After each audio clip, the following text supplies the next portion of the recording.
Bonsoir à tous. Merci d'être là pour débattre justement de cette question.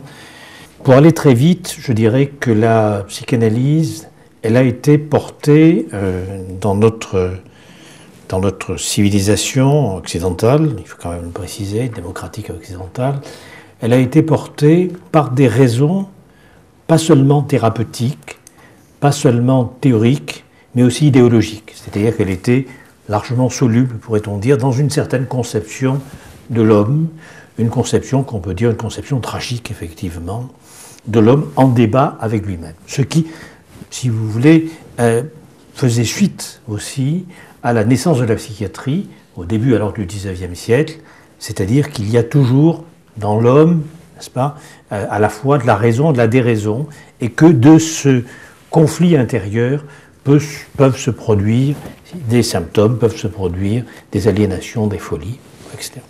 À l'heure actuelle, je poserai comme hypothèse que si la psychanalyse est haïe, comme vous avez dit, vous reprenez d'ailleurs l'intitulé d'un livre de mon amie Elisabeth Roudniesco, « Pourquoi tant de haine ?» à propos de la psychanalyse, n'est-ce pas ? Si la psychanalyse est haïe, c'est pas pour des raisons, pourrait-on dire, d'événements scientifiques qui pourraient la reléguer dans les poubelles de l'histoire, des oubliettes de l'histoire. La psychanalyse a été, pourrait-on dire, adorée dans notre culture pour des raisons idéologiques, parce qu'elle est très bien, pourrait-on dire, dans une certaine conception managériale des relations humaines et aussi avec une grande porosité, si vous voulez, entre les lieux de travail et les lieux de la famille, n'est-ce pas ? Donc, avec une certaine conception de l'homme, elle est aujourd'hui détestée, ou en tout cas rejetée, pas pour des raisons scientifiques, mais pour des raisons idéologiques, parce qu'on a trouvé un peu mieux, pourrait-on dire, pour participer au gouvernement des individus et des populations. Quand je dis on a trouvé mieux, pas au niveau scientifique, pas au niveau culturel, le prix qu'on aura à payer sera sans doute d'ailleurs très, très lourd, n'est-ce pas ? Mais elle a trouvé mieux, n'est-ce pas ? La culture a trouvé mieux pour des raisons idéologique. Mais il me venait une citation de René Char qui va être finalement peut-être le fil rouge un petit peu de mon propos, puisque ce que je suis en train de vous dire, n'est-ce pas, c'est que finalement chaque société a la psychiatrie qu'elle mérite. La citation de René Char est la suivante : « Étrange faillite que celle de cette civilisation qui naufrage à l'instant de son triomphe. » Cette idéologie d'un homme économique, cette idéologie, si vous voulez, qui conduit finalement à se penser soi-même, vous l'avez dit très justement, comme une micro-entreprise libérale, autogérée, ouverte à la concurrence et à la compétition, eh bien, cette idéologie, n'est-ce pas, qui construit une fiction anthropologique, un homme, si vous voulez, qui finalement ne serait pas défaillant, et rien d'étonnant, pourrait-on dire, à ce que ce soit les valeurs de réactivité, les valeurs de dynamisme, n'est-ce pas, qui soient mises en avant, alors qu'elles sont, bien évidemment, on le sait, l'envers aussi de la multiplication des diagnostics de dépression, que bien sûr elles s'accompagnent, n'est-ce pas, de l'émergence de toute une série de pathologies du nihilisme, comme nous les appelons, avec Marie-Josée Volgo, n'est-ce pas, c'est-à-dire instrumentalisation d'autrui, instrumentalisation de soi-même, n'est-ce pas, insensibilité à la souffrance psychique de soi, comme sensibilité à la souffrance psychique des autres, n'est-ce pas, cynisme. Dans cette culture-là, on peut se demander effectivement quelle est la place aujourd'hui de la psychanalyse, dont on peut dire ce que l'on veut, parce que bien sûr il y a eu l'arrogance des psychanalystes, et le plus difficile c'est de défendre la psychanalyse malgré les psychanalystes. Ça c'est très dur, hein, c'est très très difficile, voyez. Bon, et que effectivement la psychanalyse a pu aussi dériver à un moment donné comme une espèce d'idéologie psychanalytique qui participait à la psychologisation des problèmes sociaux, par exemple, ou qui participait à la psychologisation des problèmes et des symptômes et des maladies organiques. On a eu aussi là-dessus de belles choses épouvantables, si j'ose dire, n'est-ce pas ? Bon, donc, vous voyez, la psychanalyse, elle a quand même apporté quelque chose. Thomas Mann disait, l'anniversaire de Freud, la psychanalyse est un mode de connaissance mélancolique. Un mode de connaissance mélancolique. C'est-à-dire que finalement, ce que la psychanalyse nous apprend, pour aller très vite, n'est-ce pas, c'est que nous ne sommes jamais aussi près de notre vérité que quand nous sommes déprimés. Vous comprenez bien que notre culture ne peut pas accepter, n'est-ce pas, une théorie et une pratique qui finalement induit une espèce de mélancolisation de soi-même qui fonde le lien social dans un autre type de rapport.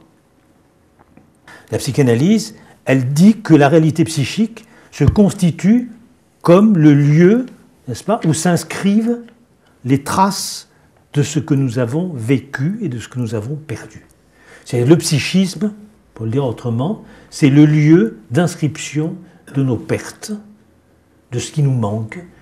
Donc ce lieu-là, c'est un peu ça le psychisme. C'est un peu, mon ami Pierre Fédida parlait de la sépulture du rêve, n'est-ce pas?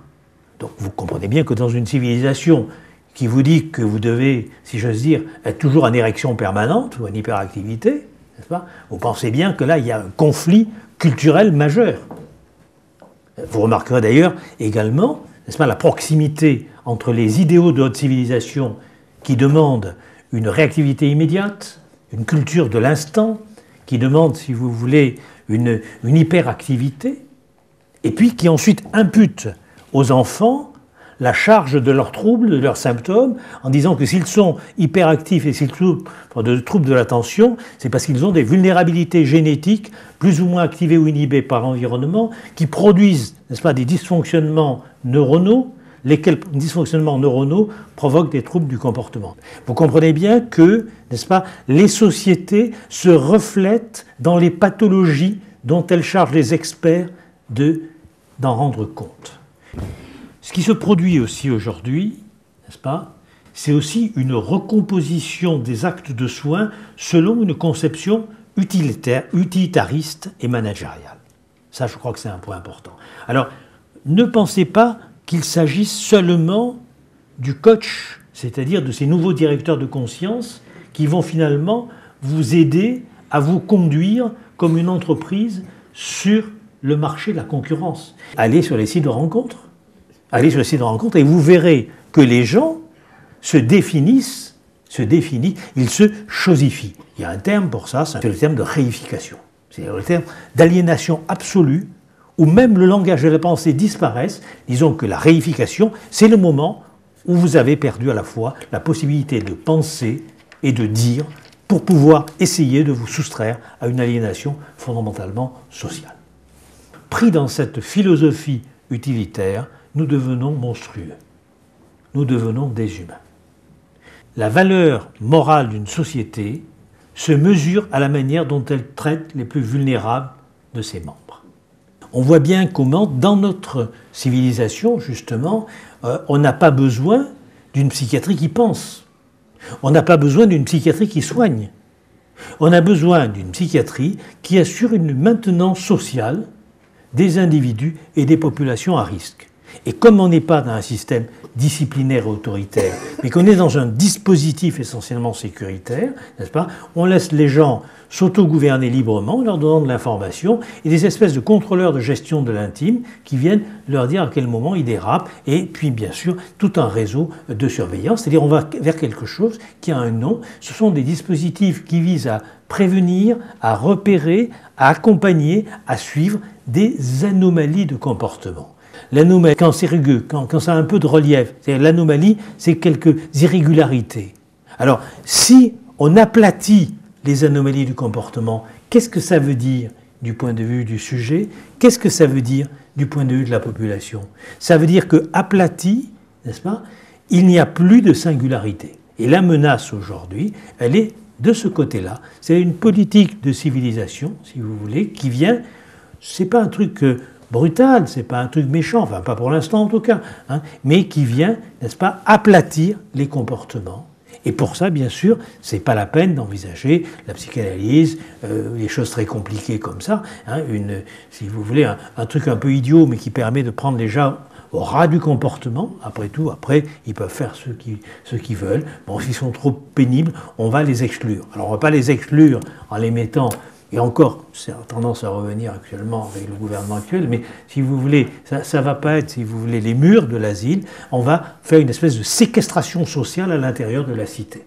Et d'une certaine façon, à ce niveau-là, il y a quelque chose de terrible, où on peut considérer que les SDF, ce sont les paradigmes à l'heure actuelle de notre civilisation. Merci.